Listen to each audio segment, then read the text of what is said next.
I think the next person doesn't need too much of an introduction. So I think with Sam Kakraba, we know that he's sort of the big leader here in Weatherhead in terms of both the technical expertise of machine learning and applied AI methodology, and also applying that to numerous public health problems. I will leave it at that. It's also been great to work with him on trying to improve AI literacy and data science literacy across the campus and at the Weatherhead School. So I could say more. I will stop there again. And let me pull up your slides for you here. Thank you. The boss is actually the dean. I'm not a big guy here. Okay. So previously, I talked a little about how we are focusing on developing using low resource settings to be able to still assist with medical diagnosis. So I'll present a classical case of how we've used handwriting to assist with diagnosis of Alzheimer's disease. This is my favorite thing that when I'm not doing anything I do with AI, I just sit down and put words together and tell AI to make it more colorful. So the colors are not mine, but the thoughts could be some of my views about AI. Well, so there is a great burden for neurodegenerative diseases.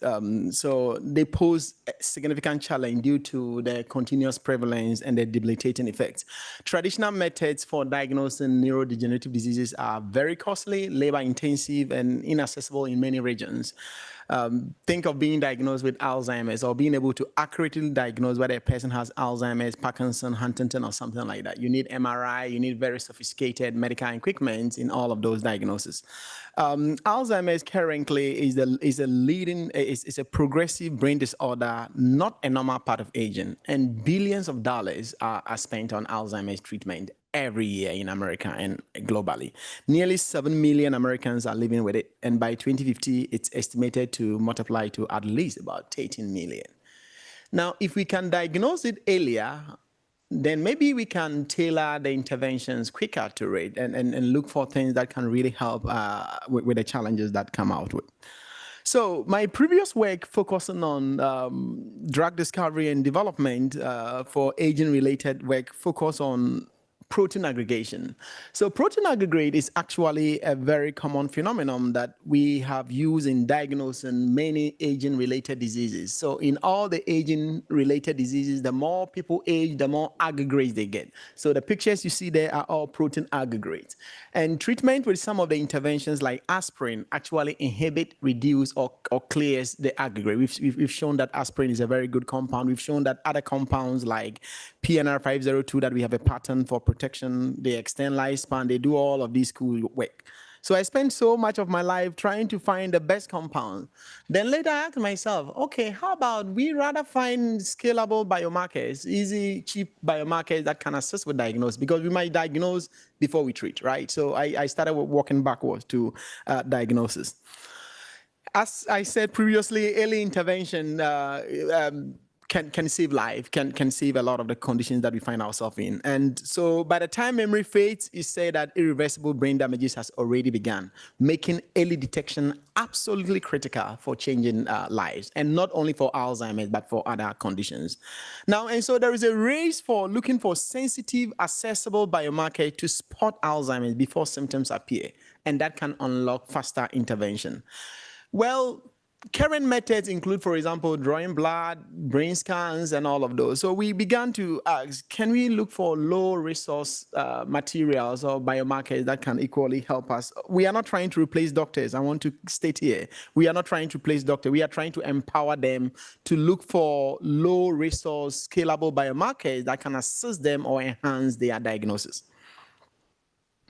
So can we develop an AI platform that assists clinicians to diagnose Alzheimer's with handwriting prior to occurrence? That's the whole part of what this research work is about. Why handwriting? Well, handwriting is a very powerful tool for early detection of Alzheimer's, and current testing for current diagnosis include things like imaging, blood, which can be invasive, expensive, and hard to scale, especially for early screening in an underserved setting. So one thing about handwriting is non-invasive. You don't have to take blood from anyone. You don't have to put anyone through any medical equipment. People can just write, right? So it's something that is readily available. And it captures early cognitive. So as people write, for example, like if there is some cognition, because writing is connected to the brain, as people write, we can infer some cognition from how they write.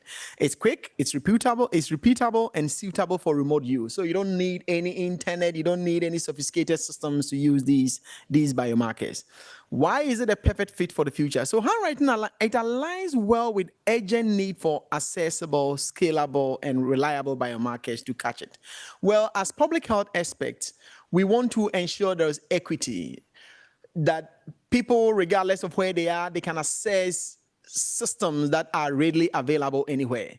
MRI is great, but if you can find something that can complement it, something that can help, at least in the screening phase, that's a good start.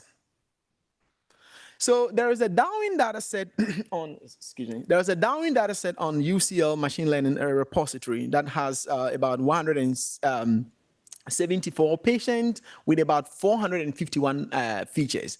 These features were collected across several motor skills, neuron skills, different features as people write. And so we asked the question, can we use that kind of data set, build AI algorithms that can actually learn from it and be able to predict whether a person is most likely to be diagnosed with Alzheimer's based on this data set? So there are 174 individuals, 89 Alzheimer's cases, and then 85 healthy controls. So at least the data set is not imbalanced or anything like that.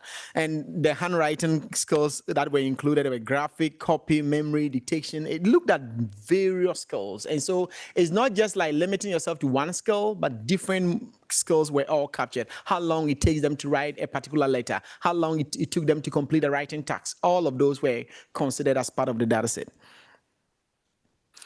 So quite recently, we showed that, yes, we can develop some workflow like that. And this is one of the work that some of our students that are taking courses in Tulane have done. So they build their own AI workflow that allows people to browse, load data, do some descriptive statistics, if there is the need for imputation, missing values, and all of those taken care of. And then there is the partition into training and testing, and about 10 to 12 different machine learning algorithms that are highly tuned, or there is a lot of parameter tuning is incorporated. And then at the end of the day, they have the full model. Then after they build a full model, they go ahead and do feature importance. Look at which of the variables, how are the variables ranked.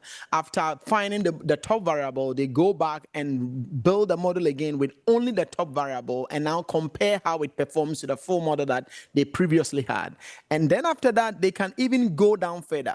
Suppose that you identify that, let's say, if a particular category of feature like paper time or airtime is important. Well, on paper time and airtime, there could be several variables. There could be several components. Which of the component within paper time, which of the component within airtime is actually critical at diagnosing or assisting to diagnose Alzheimer's disease? And so here is the result for, so on the full training set, so when you have the full data set where all the variables are included, we realize that the machine learning algorithm that they incorporated, KNN, support vector machine, neural network, all of them, they did pretty good. And then we advanced to the testing. The test set also did great. But then the question that arose is that, well, we built a model, the models are doing great, there's good accuracy, there's good precision, there's good recall and all of that. But which variables are most important? Remember, we are not looking across just one machine learning algorithm. We have like 10 to 12 different algorithms. The ranking order may change from different algorithms. So what we did is that in the system, there is an inbuilt function that allows it to actually output the variable importance for all of the machine learning algorithms that you've implemented. And so we have all the various machine learning algorithms that were implemented. It ranks all of the variable. And how do we then proceed? How do we decide which one to focus on? So what we've normally done is that we focus on looking across all of the algorithm. Generally, there will be variables that are consistently among the top across all of them. We focus on those as our partial set. And then we go back and we remodel with those variables to see if those variables are really indicative or are really helpful in predicting the outcome, you will see that generally it will do either better or equal or near equal to the full variable set. And so that is what we did. Here we realized that two most important variables that came out from the study were airtime and paper time. And so we focused further on airtime and paper time to model, and we saw that yes, they did actually even better than the when we had all the various variables. We looked at our ROC curve that actually compares and gives us an idea about training and testing, how it's doing. And then we further now focus deeply into the airtime and paper time, which features within them, how actually are most important, how are the features ranked. There could be 10 features within airtime, but then we're able to see which of the features actually within those various variables is actually most important or how they rank along it.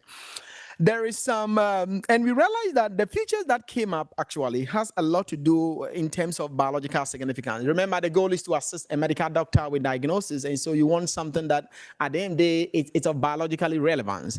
We realized that the top features that came out actually has to do, they reflect the core motor and cognitive dysfunctions, and that offers sensitive, non-invasive biomarker for early detection. The goal is not to replace the medical doctor, but the goal is to assist the medical doctor, give the medical doctor something to think about, point some direction that can help and assist with diagnosis.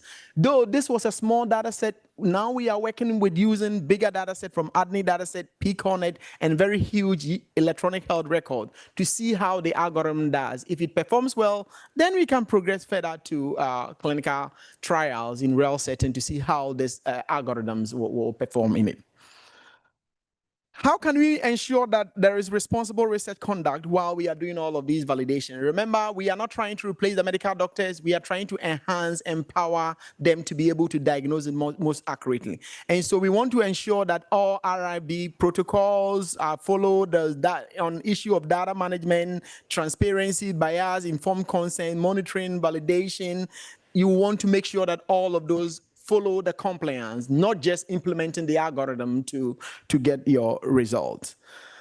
Here are other research that we've done that includes the use of AI. I believe that during the poster session, you saw a couple of works that they are using AI or artificial intelligence in some of these research work. The goal of developing resources like AI-driven handwriting analysis is not to replace medical doctors, but to empower and assist clinicians, supporting early detection and improving diagnostic accuracy. And we just want to help make it better. We just want to use scalable biomarkers that are readily available, non-invasive, and is cheaper to assess so that we can have equal health for all people. Thank you very much.